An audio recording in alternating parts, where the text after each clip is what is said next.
Então, voltando, tendo em vista, né, dado que a gente lê para ampliar o nosso conhecimento, como que a gente vai fazer para utilizar essa leitura para as provas, para a prova do Enem? O Enem, ela é uma prova extremamente discursiva e faz referência, não tem uma obra específica que você tenha que estudar, que vai cair no Enem, mas ela é uma prova que tem algumas coisas que a gente consegue perceber. As perguntas, elas citam algumas obras com uma certa frequência. Então, tem algumas coisas que já são assim, isso com certeza vai cair. Eu fiz um levantamento de alguns autores, algumas obras que caem. Alguns eu tenho aqui até para exemplificar. Fiquei bem surpresa com essa quantidade de livros aqui citados. Mas eu acho que é isso, é a gente conhecer primeiro o que é possível cair, o que eu tenho que conhecer de literatura para enfrentar a prova do Enem. E aí, olha só, primeira pessoa que aparece, óbvio, o grande Machado de Assis. Machado de Assis. Todos os clássicos de Machado de Assis, tá? Eu não tenho aqui, eu até tenho, eu não achei, Dom Casmurro, que é lá, Capitu traiu ou não Bentinho. Gente, a gente precisa superar essa pergunta. Mas Machado de Assis é um dos autores que mais cai nas provas do Enem. Então, conhecer como é que esse autor desenvolve a sua escrita, né? Qual que é a forma que ele se expressa literalmente na literatura. E aí perceber que ele é um narrador, que ele é um autor de narradores muito descritivos, perceber como é feita essa descrição detalhada, às vezes até enfadonha para algumas pessoas, do cenário, dos personagens, da narrativa, sabe? Perceber essas coisas do Machado de Assis já é um caminho. E, gente, não tem como fugir. Conhecer obra não é ler resumo. Conhecer obra é ler a obra. Então, eu estava conversando com uma amiga ontem, ela me disse que ela precisa fazer um curso e ela não está tendo disposição. Eu falei, cara, bota na tua vida 15 minutos. Você não precisa mais que isso. Você vai colocar seu celular para despertar e durante 15 minutos você vai ler aquela obra. Tem dia que você vai ler 15 minutos e vai falar, parei porque já deu a minha conta. E tem dia que você não vai perceber, você vai continuar lendo. E aí você lê um capítulo. E aí você lê, entendeu? A gente tem que criar hábito de leitura. A leitura, ela não se dá por você colocar o livro do lado da cama e pronto, todo dia vou ter uma inspiração, uma hora que eu vou começar. Não, a leitura é hábito. E depois que você se habitua à leitura, ela passa a fazer parte da sua vida. Tomar banho é um hábito. Escovar os dentes é um hábito. Tem hora que você não quer escovar o dente? Né, meu amor? Mas você tem que escovar. A mesma coisa com a leitura. Tem hora que você não quer, mas você tem que fazer. E para fazer, tem que tornar isso hábito. Aí eu vou mostrar para vocês alguns clássicos, né? Falei de Machado de Assis, então, Ressurreição, Helena, Quincas Borba, Dom Casmurro. São obras que são citadas. Eu preciso conhecer essas obras. E tem um monte de site aí que está disponibilizando isso, PDF, gente. Aproveita para ler. E aí a gente vai chegando em outros clássicos.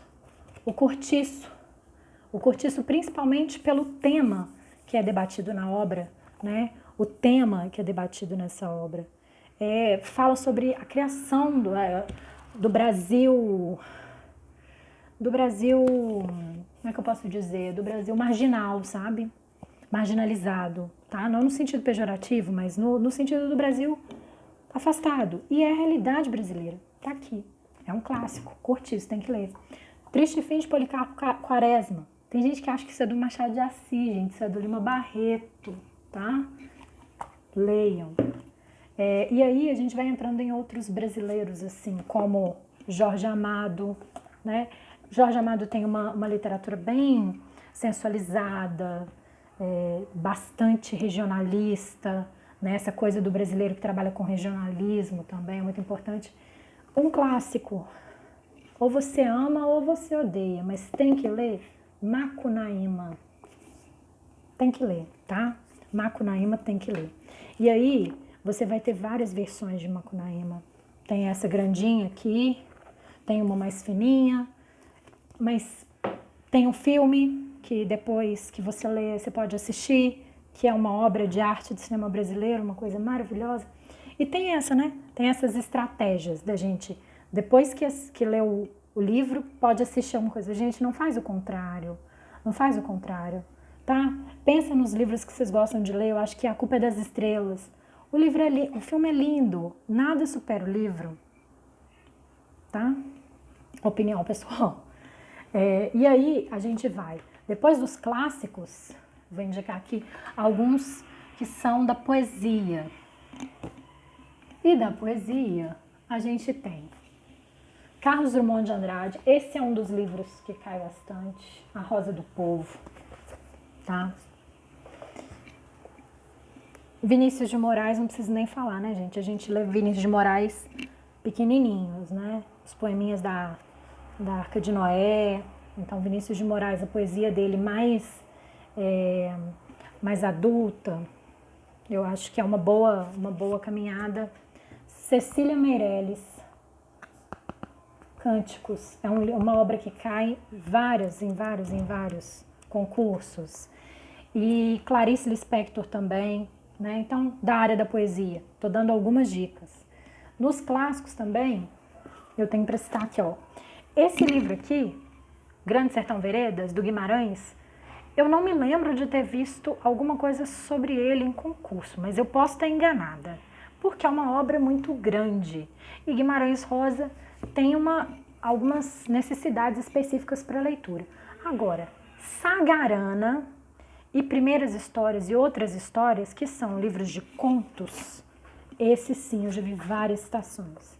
Então, é bom conhecer quem é Guimarães Rosa, é bom saber o que é um autor neologista, pesquisar esse termo a fundo, sabe? Entender o que é que ele está descrevendo nas obras dele, por que ele faz essa descrição tão grande do sertão, né? Do sertão de Minas, não é o sertão da Bahia, mas eu digo assim, não é um sertão do Nordeste, mas é um sertão de Minas. E aí vem os contos. Mário de Andrade, que é o mesmo autor de Macunaíma, e contos de Machado de Assis. Tem 2 ou 3 que eu gosto muito de citar, porque eles geralmente caem. A Missa do Galo. Deixa eu ver que eu anotei aqui os outros. Missa do Galo.